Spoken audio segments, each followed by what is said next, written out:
We can't get enough of this guy. Celebrity historian Raffi Andonian. He's going to be back tomorrow to give us another history lesson. Tune in. We're going to kickstart your weekend the right way.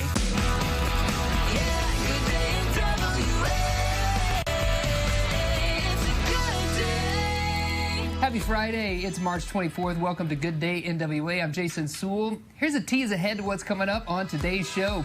Arkansas Public Theater returns with a new play. We sit down with the playwright from Survival of the Unfit to learn a little bit more. And then once the weather clears up, if you're looking to get outside, we remind you of an activity that always hits the bullseye. Find out more about the Quiver Archery Range.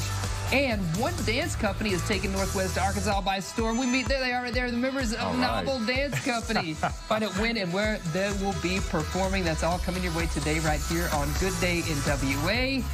I'm Jason Sewell. He's Raffi Andonian. Joining me again. You were here yesterday. You're back. Thanks. Why would you do this to yourself? Arkansas. Yes. You know, speaking of Arkansas, I know a little bit later in the show something you're going to talk about is the fact that it is Achievers Day, and we're going to be talking about some Arkansas achievers. What is Achievers Day? It's a day where you recognize, big achievers from different places in your local community, in the state or nationally, whatever you're looking at. And of course, Arkansas, being a state of rich heritage, has a lot of contributions to the country and even to the world. Yeah, absolutely. I can't wait to hear who you have in store for us to learn about later on in the show. So great. All that fun is coming up on the show today. Today it is International Achievers Day, and Raffi is introducing us to some Arkansas achievers.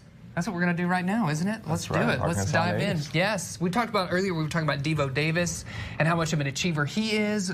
Great story. We talked about the professor from the University of Arkansas receiving that award. That's right. An achiever. But speaking of basketball specifically, man, we've had some greats here from the state of Arkansas. Who do you want to focus on? How about Scottie Pippen? Oh. He's from Arkansas. Yeah, for sure. Really fascinating. As he was growing up in Arkansas, his father died. Had a stroke, but didn't die. But was working at a paper mill. So at a young age, Scottie Pippen had to find a dream. Now, he was playing multiple sports. Dr. J was his idol, so he stuck to basketball. Got no scholarship, so went to the University of Central Arkansas as a student manager. Oh, no way. Yeah. But he went as a student manager, not even as a player.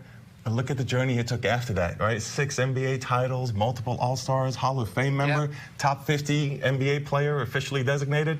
No scholarship, but made it happen. Yes, when I was there for my undergraduate degree is what I got there at UCA, he actually walked across the stage and received an award as well during graduation ceremony. There you go, achievement. It was huge. With the basketball. I wish University of Arkansas had done that yesterday. Yeah, I know. Tournament. Maybe that's in our future, though. We got bright stuff ahead of us.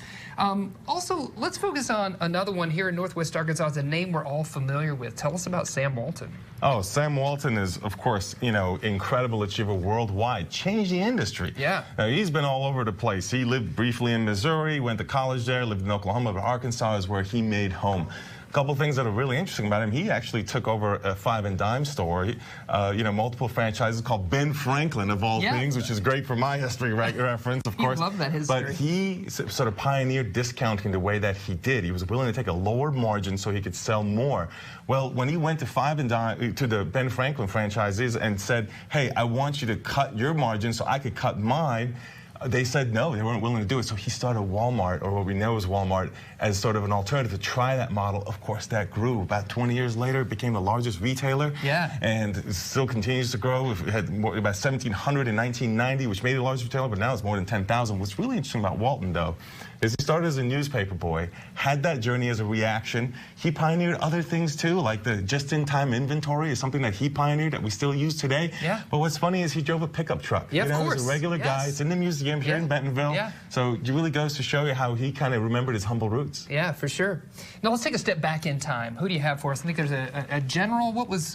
General MacArthur is a great one. Yeah, okay. He was a great general. He was a great soldier in World War I, and even actually helped represent the Olympics. But what he's known for is actually after retirement. The guy retired in the 1930s. Well, guess what happened shortly after? World War II. Yeah. So he re-entered, was in charge of the Pacific Theater.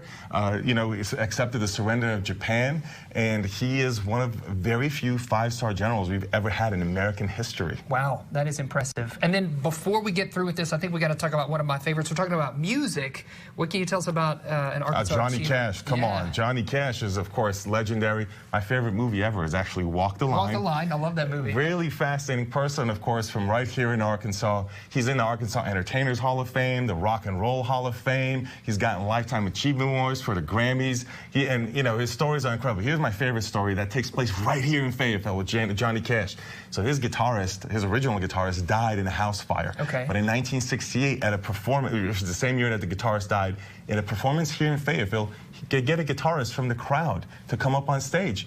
That guitarist became his guitarist for the next 30 years. Toured from with the him. Crowd, yes, from the crowd right here in Fayetteville. That is an amazing You never know story. where you find talent, part of the Johnny Cash story. Talk about an achiever. It's not just Johnny Cash, but the guitarist straight from the crowd in Fayetteville. That's it. I love it. Thanks for inspiring us with these stories today, Raffi.